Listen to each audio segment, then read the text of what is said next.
Let's turn the clock back 100 years and step into the streets of London in 1925.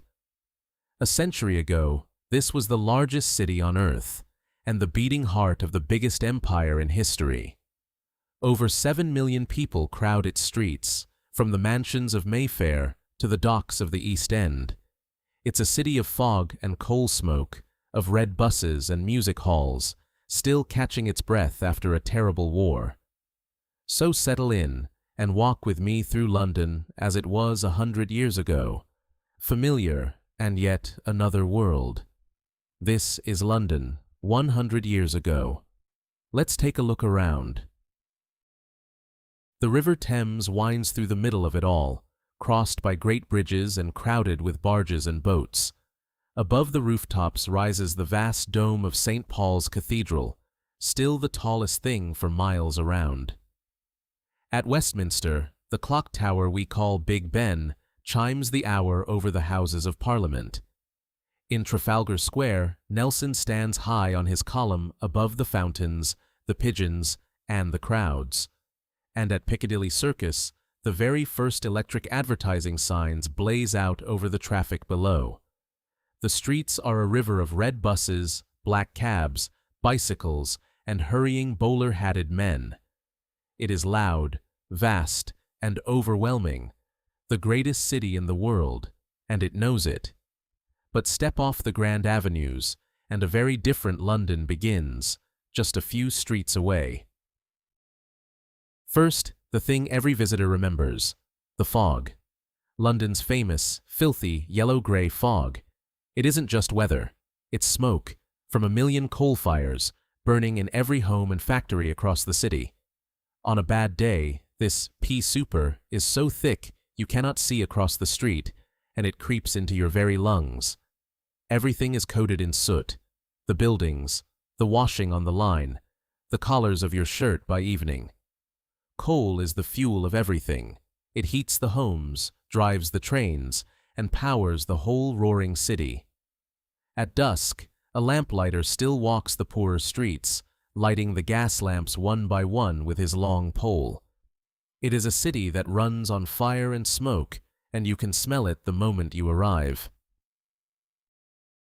Getting across this enormous city, though, is easier than you might think, thanks to a marvel beneath your feet. London already has the Underground, the Tube, a web of electric railways running deep below the streets.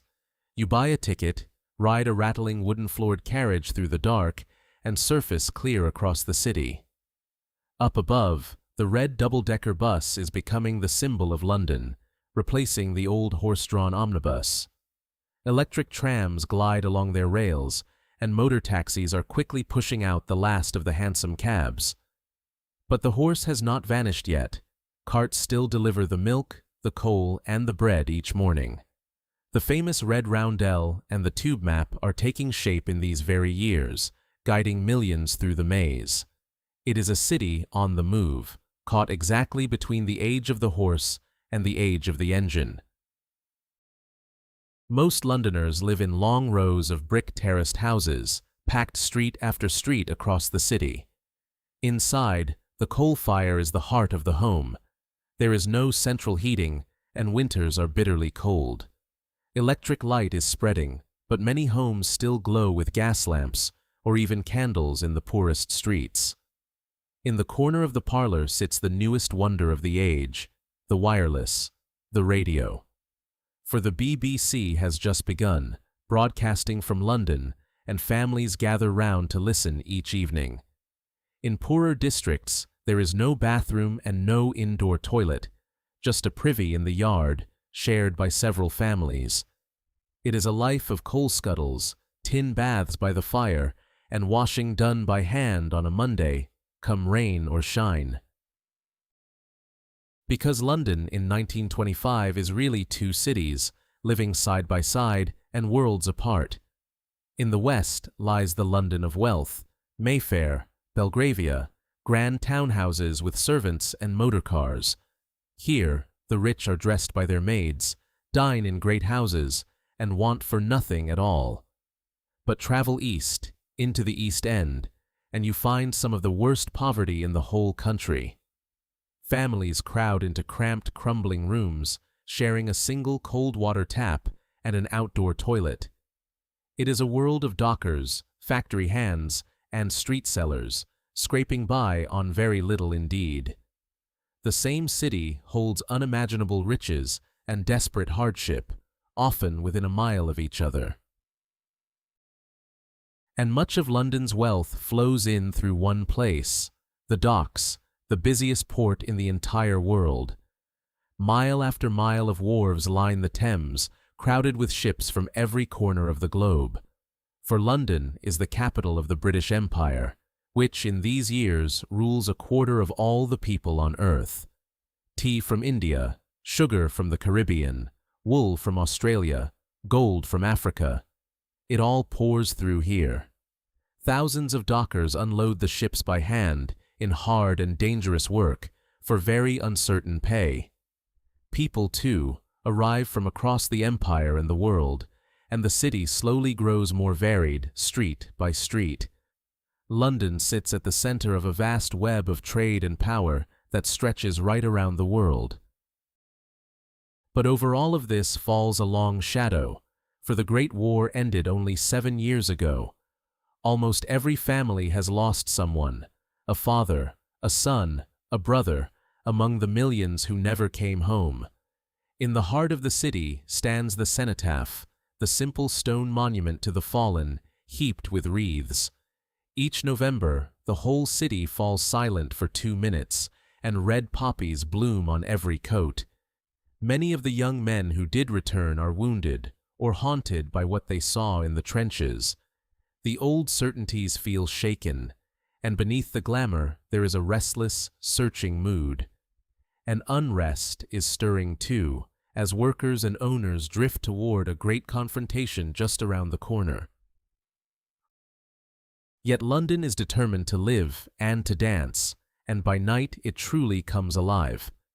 In the West End, the theaters blaze with light, and crowds pour in to see the shows and the stars. The cinema is the new craze, and picture palaces show silent films to a piano's live accompaniment. In smoky basement clubs, a brand new sound has crossed the Atlantic. Jazz, hot and thrilling. The young and wealthy, the so-called bright young things, dance the Charleston until dawn. They throw wild parties, sip cocktails, and race through the streets in a giddy whirl of fun and scandal. The old music halls still pack them in too, with sing-alongs, comedians, and cheeky songs for everyone. After the darkness of the war, London is dancing as if to make up for lost time. And leading the charge is a brand new figure who scandalizes the older generation, the flapper. Young women cut their hair short into a daring bob and pull a snug cloche hat down over their eyes. Hemlines rise to the knee, corsets are thrown away, and they smoke, drink, and dance in public. Only a few years ago, women won the vote at last, and within a few more they will win it fully and equally. It is the beginning of a great change in how women live, and 1920s London is right at its heart. The men, meanwhile, still march to the office in dark suits, stiff collars, and the ever-present bowler hat. Between the flapper and the city gent, you can see an old world and a new one passing on the same pavement. When it comes to food, London runs on strong tea and simple, filling fare. On every corner you'll find the great London favorite, fish and chips wrapped up hot in newspaper. In the East End, it's pie and mash, and even jellied eels, sold from stalls and little shops. But health is a harder story, for there is no free health service. That is still more than 20 years away. A visit to the doctor must be paid for, and in the crowded slums, disease still spreads all too easily. To send word, you drop a letter in one of the bright red pillar boxes, or send an urgent telegram. And keeping order on the streets is the London bobby, on foot, in his tall helmet, known and trusted on his beat. It is a city of small rituals, the morning paper, the cup of tea, the walk to the corner shop. So London in 1925 is a city of dazzling contrasts, all crowded together under one smoky sky. Empire and poverty, jazz and grief, the horse and the motor car, the flapper and the bowler hat. It is proud, wounded, restless, and alive, the greatest city in the world, remaking itself after a war. As night falls, the fog rolls in off the river, and the gas lamps glow like soft moons along the streets. From a West End club drifts the sound of a jazz band, and a taxi rumbles over the cobbles toward home. In a terraced house across town, a family sits close by the coal fire, listening to the wireless. And under that same smoky sky, people laugh and worry and dream and hope, exactly as we do. The very same hearts as ours, beating 100 years ago in the heart of London. That was London, a century back. Next time, we'll cross the Atlantic to another giant. New York, 100 years ago. A city of skyscrapers, jazz, and dreams, right in the roaring 20s. But that's a journey for another time. If you're enjoying these journeys through time, please subscribe and come along, and every like, comment, and share truly helps this channel grow. Thanks for traveling back with me, traveler. Rest easy, and we'll rewind again soon.